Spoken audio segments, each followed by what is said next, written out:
What's up, YouTube? This is Lomax with the Academy, and today I want to talk about my favorite subject of all time, Star Wars. Now, I know it's such a surprise that I'll be doing a Star Wars video, but last night I got to have a 2.5-hour webcast with Billy Lawrence and Will Brewster and that other guy, the blonde bomber.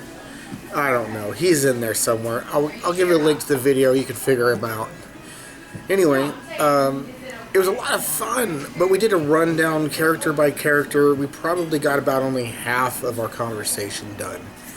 So I wanted to go ahead and give my kind of spoiler first thoughts and things like that about the movie. I know it's really late. I had a really busy time with everything that I've been doing lately. Yeah, so for those of you who don't know, I am married, so my wife's about to give birth. We've been getting the baby's room ready. I've been working a lot of hours. So it was a really busy holiday season. So today I'm filming from my favorite restaurant. It's a small diner here in Norman, Oklahoma. I'm not going to tell you the name because honestly, they don't pay me. I have to pay them to sit here, so.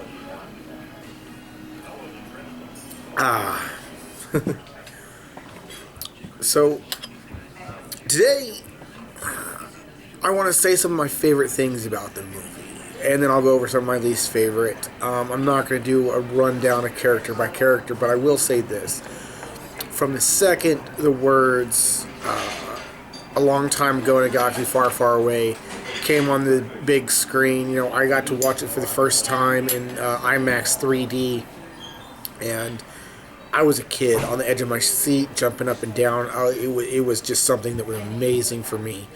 And so, The Crawl, 3 paragraphs, short, simple, to the point, and it was just a great thing. And then you get this Star Destroyer, and the feel of the Star Destroyer coming across that screen made it feel like it was a very large ship. I mean, this was bigger than the original Star Destroyers. You could tell it was great. And, had the other ships flying around and coming down in a great sequence there.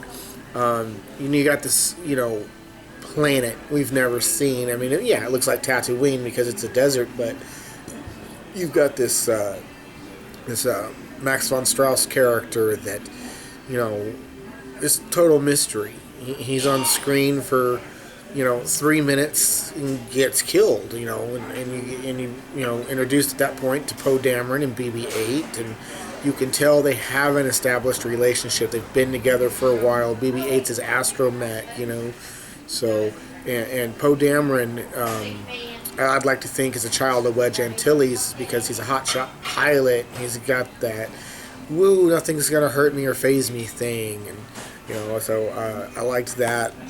He gets captured and things like that. And BB-8, of course, runs off. So once again, you have the evil empire, in this case, the First Order, searching for a droid on a desert world at the beginning of a movie.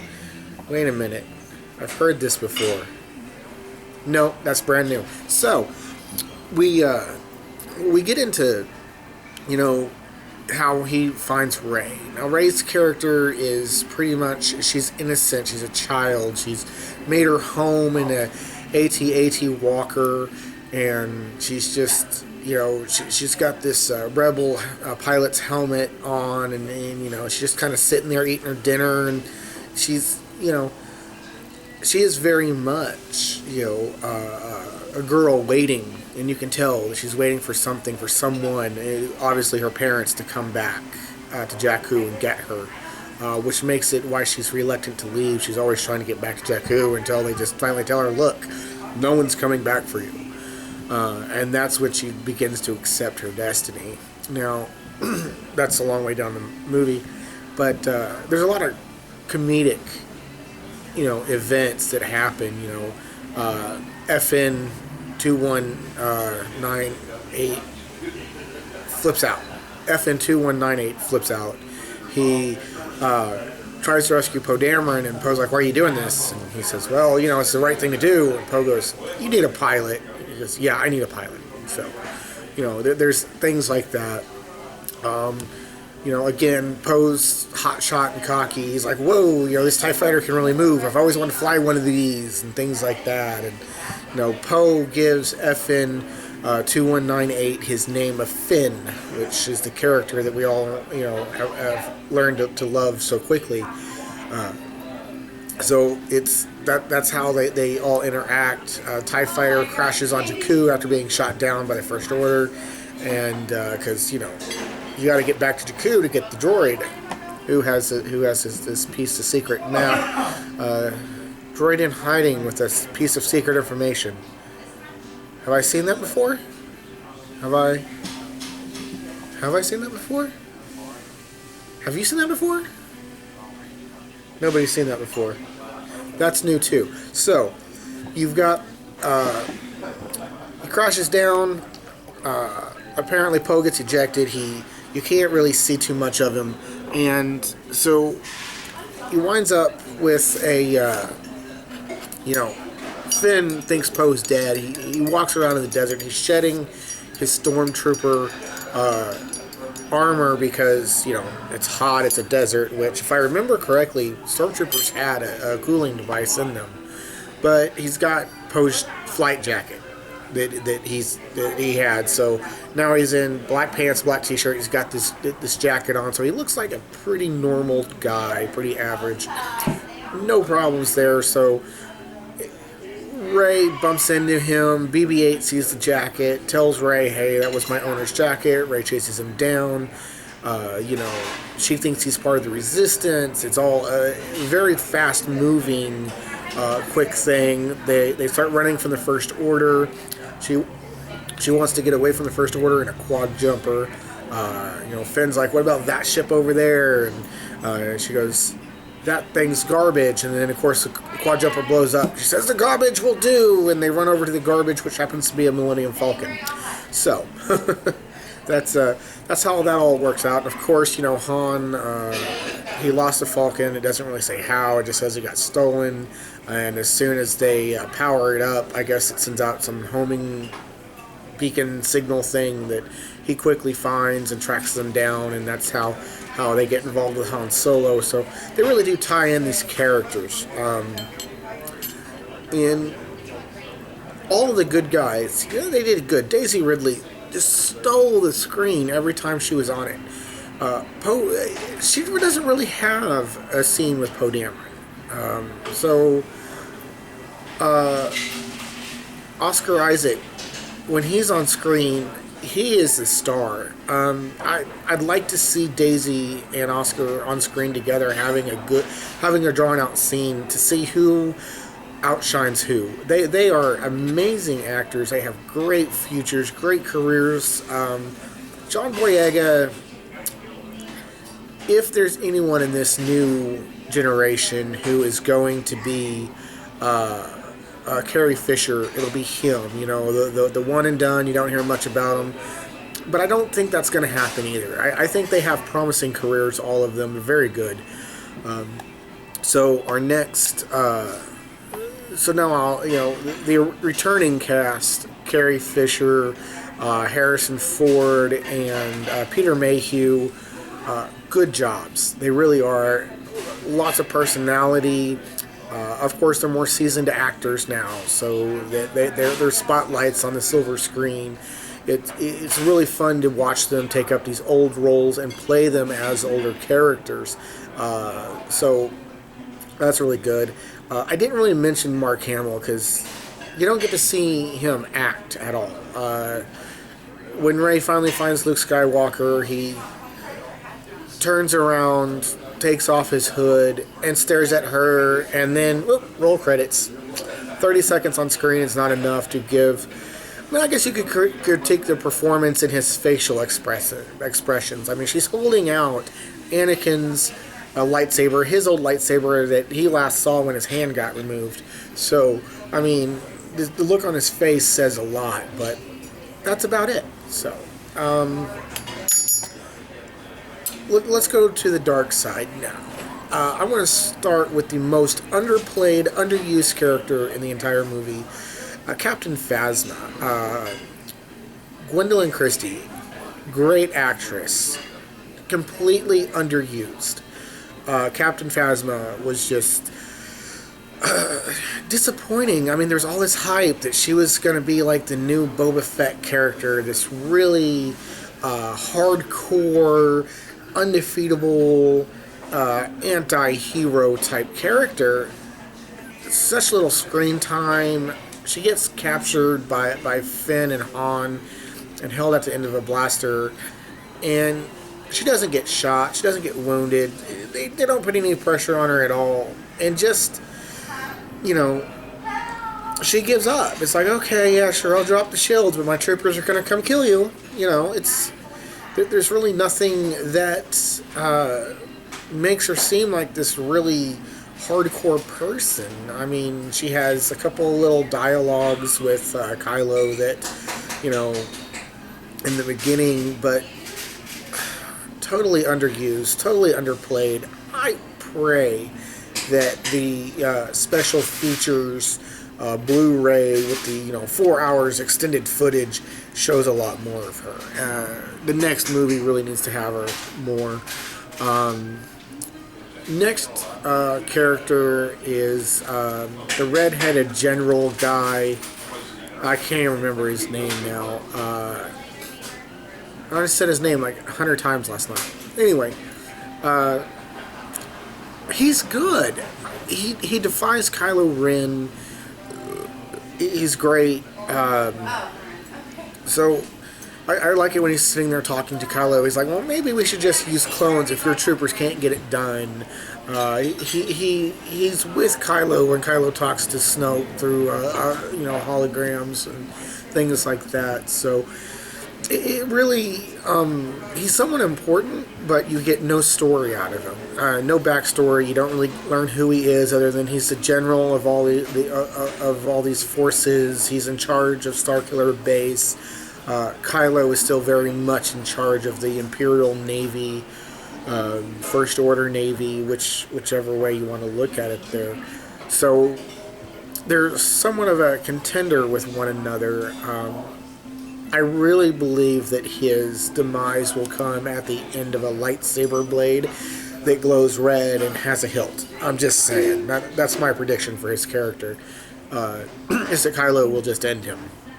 So, Snoke is a good character. You only see him as a hologram. You never get to see him as an actual physical being. The motion capture... I love Andy Serkis. I don't know why they did mocap. If he's a hologram, they could have digitally just put in the entire thing for Snoke, because he sits there in a chair, pretty much, and that's it. So I think that they could have done what they did in Lord of the Rings with Andy Serkis and put him as the director of the B unit or second unit or things like that, because it was a good talent there that they had, a good resource. And in the next movie, when you get to see the physical form and he's actually on screen with other characters, then yes, mocap will be a great way to go, a little bit more practical and everything. Which brings me to Maz Kanata. She's not light, she's not dark. She runs this watering hole cantina thing. They said that she's run it for 1,000 years. And what kind of creature, if she's run it for 1,000 years, how old is she really? That kind of thing. She says she knows she's no Jedi, but she knows the Force. She's very wise and mystical and very tiny. So she's fun to watch, and she's on screen. You just want to see more of her. You want to hear her talk. She obviously has wisdom and knowledge outside of what we do as fans and everything, and you just want to hear more from her. But as small as she is, as what little frail and tiny that she is, she commands this bar. I mean, there are really huge creatures in here that are probably afraid to mess with her, because she is probably that powerful. And I'm just saying, That's it. I can talk about Kylo. If you watched last night's stream with Billy Lawrence and them, you'll understand that I don't like Kylo Ren. As a villain, he's a good villain. And if he was the first Sith type character I ever saw, I'd be in love with him. I really would. The fact of the matter is that the things that I know about him, Kylo Ren trained at the Jedi Academy, through his, young child, through his teens, into an adulthood, because he's obviously, when the flashback scene of where he destroyed the temple was, he was an adult, he had other Knights of Ren with him, so, it's very obvious that he had many years of training as a Jedi, where, they're learned to control their passions, they're learned to, hone their behavior and things like that. And then, of course, he gets trained as a Sith, even if it's not by another Sith, just someone who's Force sensitive, and he's trying to be a Sith. He's trying to be Darth Vader, so he would learn to harness that anger and channel it and let the Force flow through that. Probably not the fly off the handle type if he's had that much dedicated training. So, looking at it from that perspective, I really have to hate him because he's an adolescent throwing temper tantrums through half the movie. But as if they want to play him off as a untrained, unrefined, kid rebelling against his parents, then that's a great role. He did a great job with that. I do want to talk about the actor who played him. I forget his name, but I got to tell you, great job. I don't know if he's an unknown or what, but he did a wonderful job portraying Kylo Ren. I like Kylo's lightsaber. You can argue with me about the not plausible, not feasible, not accurate type thing, but I've been fencing for a long time. I like the design of the weapon from another standpoint and stuff. That was, as far as I'm concerned, good. His weapon's unstable like he is. That's because the lightsaber crystal that he uses to power it is cracked. There's a good chance that, it's his first weapon that he's made on his own, so it's imperfection. It's a good chance that it's a good chance that is the first weapon that he made on his own. So it's imperfected, just like he is. It's rough. It's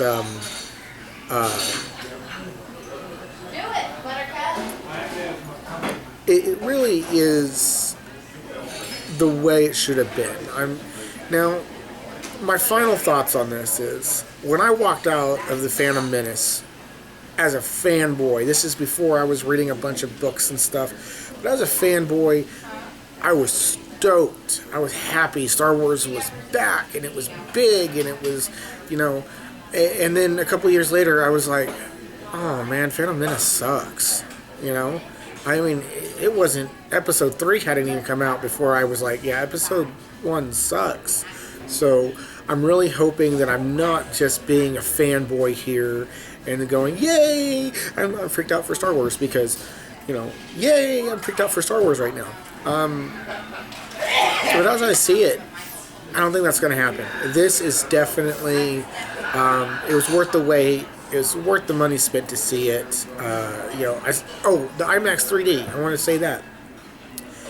After about the first 10 minutes, I forgot I was in a 3D movie. I was so immersed in the movie. I was there. I was on Jakku.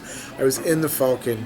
I was being shot at by Conja Club. I was just, may have been a background character watching everything that happened, but I was there. It was that immersive. So whether you see it in 2D or 3D, as long as you have an amazing surround sound to watch this with, I don't think it matters, because you will get sucked into it, and the people around you, your surroundings, will dissolve.